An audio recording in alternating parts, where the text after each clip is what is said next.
Holy City Center Radio. It is episode 175, and I am your host, Christian Sanger. Today is Wednesday, September 27th, 2023.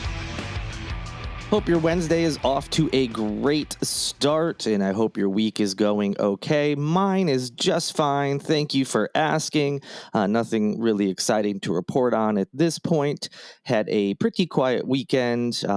Didn't really get into anything or go out, so nothing to report back to you all from this last weekend, but I do have some events this week that hopefully I'll be able to chat with you all about. One is there is a mayoral candidate forum happening today, Wednesday, September 27th, that I will be live streaming. Fingers crossed that, everything works out, because I'm just going to be doing it from my laptop and my phone. It's not going to be anything fancy. But if you're interested in that forum and can't attend because you're at work or whatever it may be, because it's being held during the day, 10 to 12, I think, is the scheduled time frame on that. You can live stream it, and hopefully the quality will be pretty good. It'll be held at the View at Morrison Yard. If you want to attend, head over to holycitycenter.com.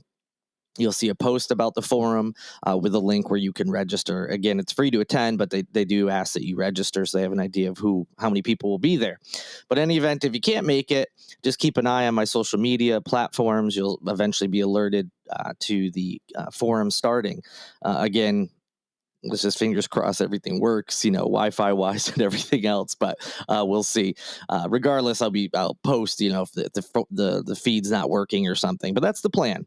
And so I have some other stuff coming up, but I'll report back after I actually go and do those things. All right, we've got some big stories to get into, so let's just dive right on in. Well, I hate to say I told you so, or that we told you so, because I was certainly not the only person talking about it. But this Moms for Liberty takeover of local government positions and local school board positions is ramping up, and their policies and plans and the way they operate were on full display on Monday at the Charleston County School Board meeting, even if you agree with the politics. And that's exactly what's going on with these Moms for Liberty backed candidates. They ran on, issues like masks in schools and vaccines and CRT and gender politics that shouldn't be taught to kids and, book bans and all this other nonsense, all under the guise of parental rights, which, as we've discussed, really just means, well, certain parents have a say, but not you parents who disagree with us. And they try to use extremes to make your position seem crazy. Like, well, no, what do you mean? We're not banning books. We just don't want to force pornography on children, which, of course, is not happening. So it was a disastrous Charleston County School Board meeting. Now, these types of things are boring to watch. City council, school board, any kind of meetings like these are just tedious and boring. They tend to be several hours long. And I don't blame anyone for not wanting to pay attention. But after I got the alerts of what had happened at this meeting, I went back and watched the meeting on YouTube. It's still streaming. You can go find it, to make sure I fully understood what exactly happened.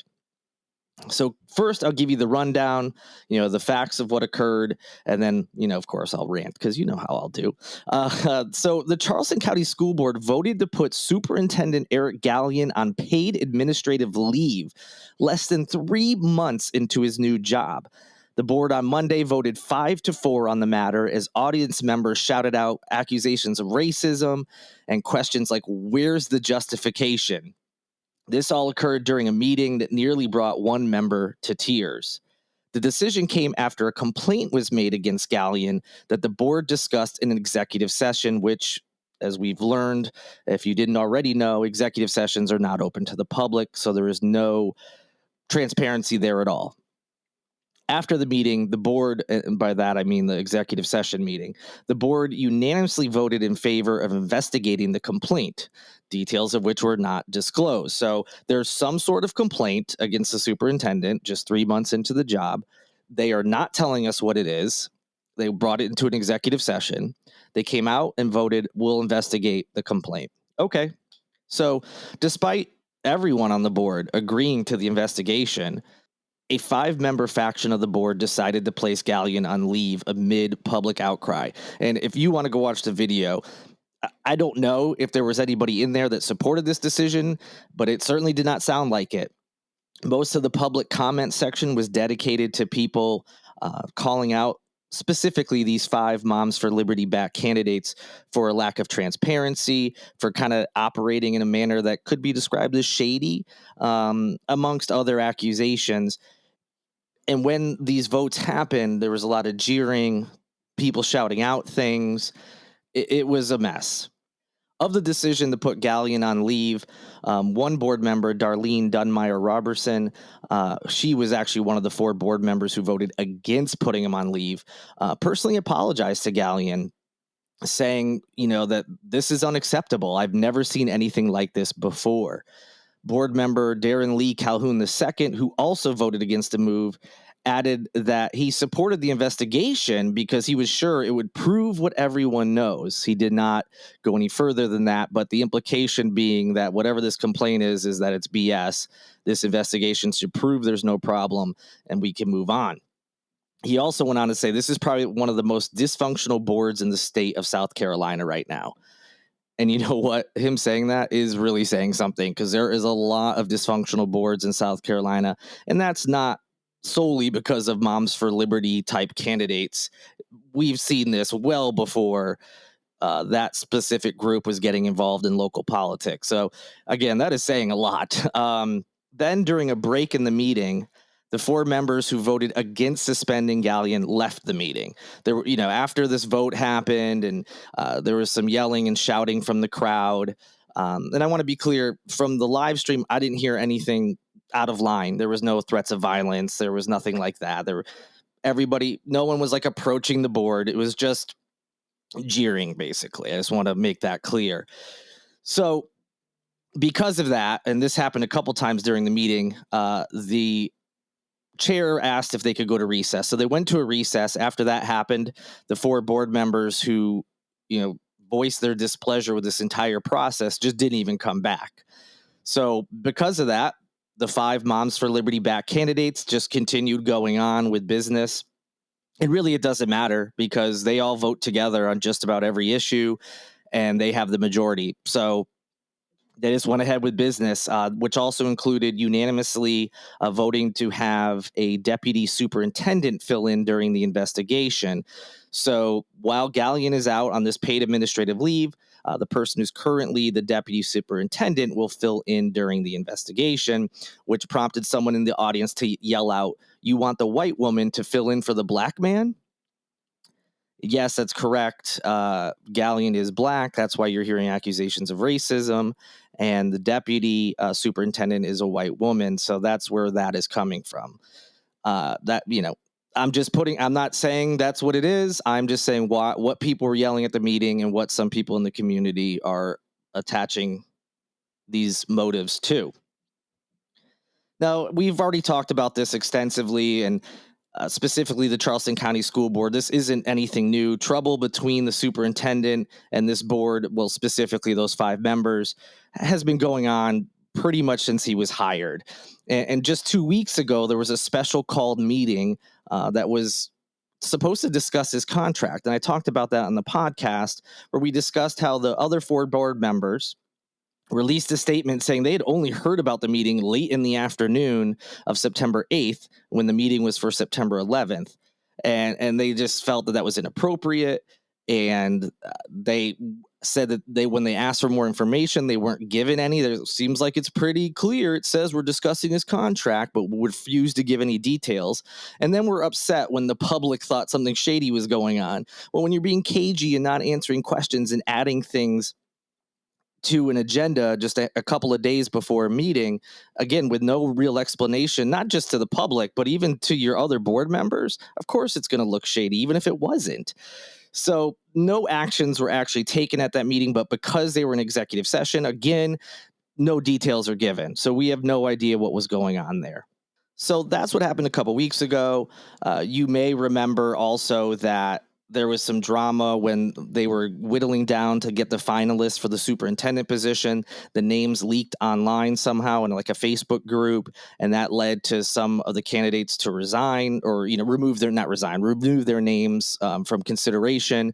But the board still voted for Dr. Gallien. And that includes some of these Moms for Liberty back candidates. They voted for him. He's only been in the job for about 3 months, and they're not letting him do his job. He's constantly being called to these meetings because they have to ask him questions.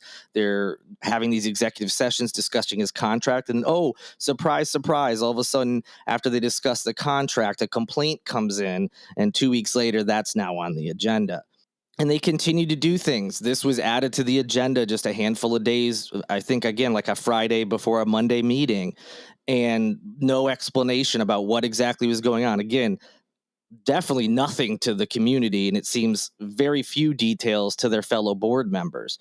And these, not just the 5 Moms for Liberty candidates, all of them ran on obviously a bunch of different platforms, doing, obviously the kids are the most important, and they vowed transparency. That's a big Moms for Liberty thing. The group always talks about how there should be transparency in local school boards. And honestly, I agree. I have no problem with that.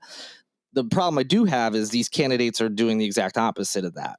By making decisions, it seems they are making decisions before the meeting, maybe talking to each other outside of the meeting, planning things without telling the 4 other board members, adding items to an agenda after an agenda has already been out and it's just a couple days before the meeting, not providing details of those meetings to their board members and to the public, and then holding all these executive sessions where whatever happens in there isn't discussed in public. That is the exact opposite of transparency, and it's so blatantly obvious, but they don't care. And why should they? I mean, besides the moral reasons, of course. I mean that in the sense of they have the majority. They all vote together. It doesn't matter. It doesn't matter if people show up at these meetings and call them out on a hypocrisy, because what are they going to do? They can be voted out when their term comes up, but they're going to be on the school board and they're going to be making decisions like this. And they are going to have a 5-4 majority on any of these culture war issues or any of their agenda, even if it doesn't fall under that category, although just about everything they do is part of this culture war crap that we've been dealing with. Why? Why should they care? Because they have the majority. And because people don't pay attention to down ballot races and didn't take this threat seriously, that's why we're in this position now. They also spent the meeting arguing semantics about an email Dr. Gallien said where he requested that a general counsel resign.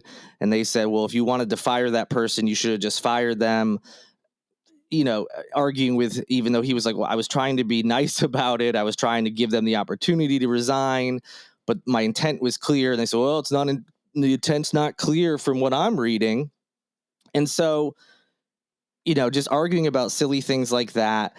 They also opted not to hire another Black person as the chief academic officer, despite the fact she had been serving in that role on an interim basis for about a year, and by all reports, been doing so with great success. She was praised by the other 4 members when it was coming up on the vote of whether or not to hire full-time for that role. Of course, the other 5 candidates opted not to comment directly on that. And so there's another thing that, again, just looks bad, even if it's not as nefarious as some people think. They also refuse to answer questions, which in a meeting, you see this all the time, city council too. There's the public comment section. People ask questions directly to people and they don't answer. That's just how it is. But they don't answer questions outside of the meeting either. I know there's, posts in Moms for Liberty groups or on their personal Facebook pages that sometimes leak out because people take screenshots, but they're not interested in a debate with people who disagree with them. They're not interested in the public comment section. One of the members, Ed Kelly, he didn't even, I mean, he wasn't the only one. They at one point got rid of the public comment section, saying that email would suffice. But then a member came up during the public comment section, which they brought back, thankfully, saying, yeah, you said this section wasn't needed because we could just email you guys. When I did email you, only one of you, and she was talking to all the board members, not just those 5, only one of them actually emailed her back about what her concern was. So there was no, basically they just wanted the public comment section removed so they wouldn't have to face people calling them out on their hypocrisy and the shady things they're doing. It's so much easier just to get an email and ignore it completely, send it to trash right away. So they've got that going on. And then they also voted, there's like a health advisory council board that the district uses. And no surprise, because we all know these Moms for Liberty back candidates are, anti-vax, a lot of them, anti-mask, complaining, saying masks are fascist or whatever. You remember all this stuff during the pandemic. This is what the Moms for Liberty group itself, not nationwide, it actually grew out from, were these COVID restrictions or requirements and things like that. That's how this all started.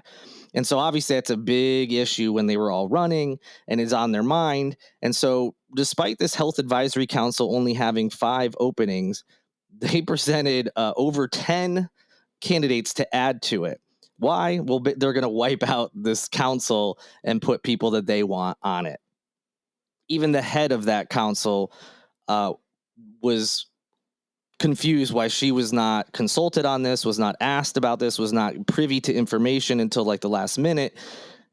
It's so clear what they're doing. This is what their plan was from the beginning. They're not serious people. They're not serious about protecting your kids or doing what's right for children. They are interested in winning some culture war bonus points with their base, with the Moms for Liberty group, whether it's the chapter here in Charleston or the national group. They don't care. They're not serious people. And if you watch these meetings, you can tell when the public comment section is, most of them are just clicking away at their computer, looking at their phones. They're not paying any attention. Even when people are shouting at them, they're pretending those people aren't there. And again, I get that. Like, look, they're not going to be shouting back. I'm surprised they aren't.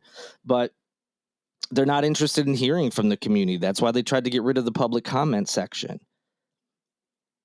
And we won't see the results from some of these decisions for a little ways down the line. But these need to be taken seriously. More people need to be paying attention to the Charleston County School Board. And not just that, if you live in a different county, you should probably be paying attention to your school board, because this type of stuff is happening elsewhere in the state. Charleston was just a little bit slower than some of these other school boards, who immediately, these Moms for Liberty back candidates came in and started clearing house and getting the people in that they wanted to do. And as we discussed in a previous episode, they're coming for other positions. Again, this started because it was supposedly about the children and protecting the children and parental rights. And that's why you're seeing all these school boards and all these school-related issues coming up. But now they're looking to infiltrate things like city councils and other levels of government with their agenda. They claim to be nonpartisan when clearly they are. And that's okay. Groups can be partisan, but don't pretend you're not when you clearly are.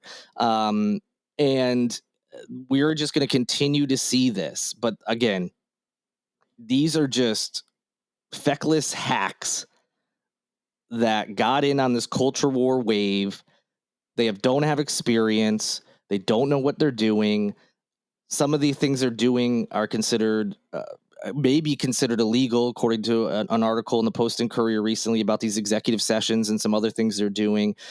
If they're not doing things that are illegal, they certainly are shady looking. And maybe some of these things aren't. Maybe they are not nefarious, but it's hard not to think they are when they're so secretive and lack transparency whatsoever. And like I said, what is their incentive to not do this stuff? There isn't any. So it's time to rally the community together, the people who see this for what it is, and start planning to vote them the hell out and get people in there that are serious about doing the work of bettering our schools for the children. Now, that is not to say that a school board member who leans conservative or leans Republican or is outwardly saying they are those things, although school boards are not supposed to be partisan, that doesn't mean that someone can't serve and do a great job in that role. It's these specific candidates that are on kind of more of the far right of the political spectrum that were driven by culture war issues and radicalized maybe online by these groups and these meetings they're having with Moms for Liberty. Who knows? But they are in this role for strictly political reasons. They are not there for what a school board should be there for. And that's becoming clearer and clearer with each step they take, and how dysfunctional and how messy this whole thing is. And more people need to start paying attention, and we need to start mobilizing to ensure these folks don't get into other levels of the government, here locally or nationally for that matter, because it's just going to continue with this nonsense of not knowing how to do things, doing things inappropriately, doing things that look shady, saying they're going to be transparent and they're not, and just causing chaos and not making any actual real change that benefits the students or the community in any way, shape, or form. The other big story on Monday was that the twice impeached former President Donald Trump, who of course is also facing over 90 criminal charges currently, made a swing through the Lowcountry, making several stops, including at a gun store and addressing some supporters in Dorchester County. He also stopped by some campaign headquarters in North Charleston, amongst some other stops. Nothing really big to report here. Obviously, that he was here is news. It was the typical things you'd expect during stops. He called the Biden administration sick and evil. He was talking about how he's upset about the indictments he faces in federal and state courts, saying they're political. He repeated the proven false claims that the 2020 presidential election was rigged, and then of course he touted his own accomplishments. So again, nothing surprising there. But the kind of two interesting moments that came out of it. The gun shop he stopped in is the Palmetto State Armory in Somerville, where he was admiring a Glock 19. Why was he admiring it? Well, of course, because it had a picture of himself on it. Yes, it's in a laser engraved portrait of himself in the presidential seal. They sell this gun there. He said twice that he wanted to buy one. And a spokesperson for Trump later tweeted that Trump had indeed purchased the gun. However, reporters on the scene said at no point during the visit was Trump seen filling out the paperwork that's required to buy a firearm. A different spokesperson later tweeted that no, he did not actually buy it. And that's interesting for two reasons. One, we see a lot of this Trump going to things and say, oh, food for everyone, and then not paying for it, even though it seemed like he was going to. And then no, neither he nor anyone from his campaign actually purchases anything. So there's that angle to it.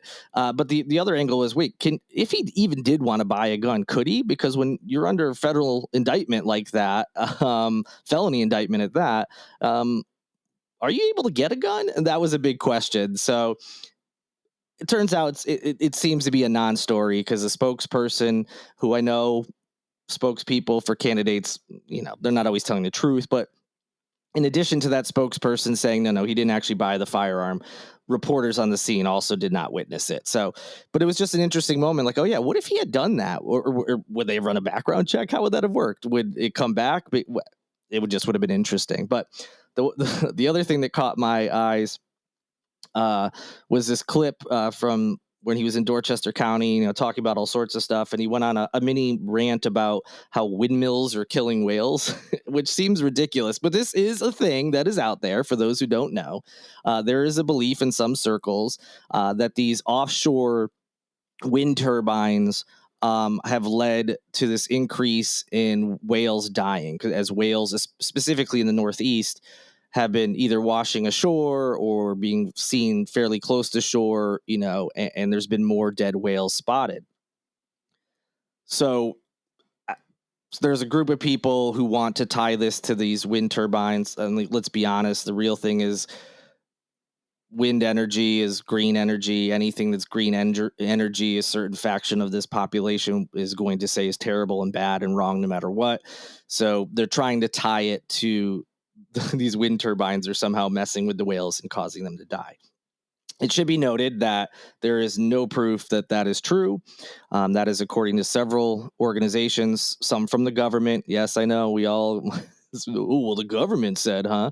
But also some environmental organizations, the folks who, if they actually believed or had evidence that something was killing an animal, they would be talking out about it. They don't benefit from lying and be like, oh, no, these dead whales are something else. It's definitely not the wind turbines. So, there's no proof. Could that change? Maybe. I don't know how many studies have been done, but so far there is no link. And so I just thought that was wild because a lot of people had never heard this before. I had heard it in passing, but hadn't really looked into it. So, of course, I dove into it a little bit more. But that's what's going on with this whole whales wind turbine thing. So, just so you were aware, that's what he was talking about. And just another one of those things that is currently out there with people very adamant on each side of this issue. But just another day of politics in this nation. That'll do it for this edition of Holy City Center Radio. There's a lot more to talk about, but those were two very big stories over the last couple days here in the Charleston area, specifically that school board meeting. Lots of people talking about that, wondering what happened, speculating what happened. So I know that kind of dominated this conversation, but I just personally feel it's an important story and needed to make sure that the information is out there. Is although people may see the headline of superintendent suspended on paid administrative leave, they might not know the story behind it. So that's why I kind of dove a little bit deeper into that than I intended to. But there's some other stories that I just can't get to today. But that's why we do 3 shows a week. It'll be back on Friday with those stories, as well as any other new ones that have come up since then. So thank you for listening. If you want to help out, you can subscribe to this podcast, like it, review it, whatever you can do on the streaming platform you're listening on right now, please do so. You can also go to holycitycenter.com/shop to pick up merchandise, or patreon.com/holycitycenter, where you can sign up for one of those support tiers. Be sure to visit the link in the show notes so you can get more information on the stories I talked about today, specifically that school board one. Look up this stuff for yourself. Go watch the board meeting. Make your own conclusions from it based on that. I highly encourage you to do that just to get a better idea of what happened. And don't take my word for it. Go see it for yourself. You have a couple days to do that before I'm back with you on Friday, so you got a little bit of time. Thank you to Lindsay Marie Collins of LMC Sound System for producing this episode, and thank you to Tyler Boone, whose music you heard in this episode as well. Until Friday, go do your homework, and good night, and good luck.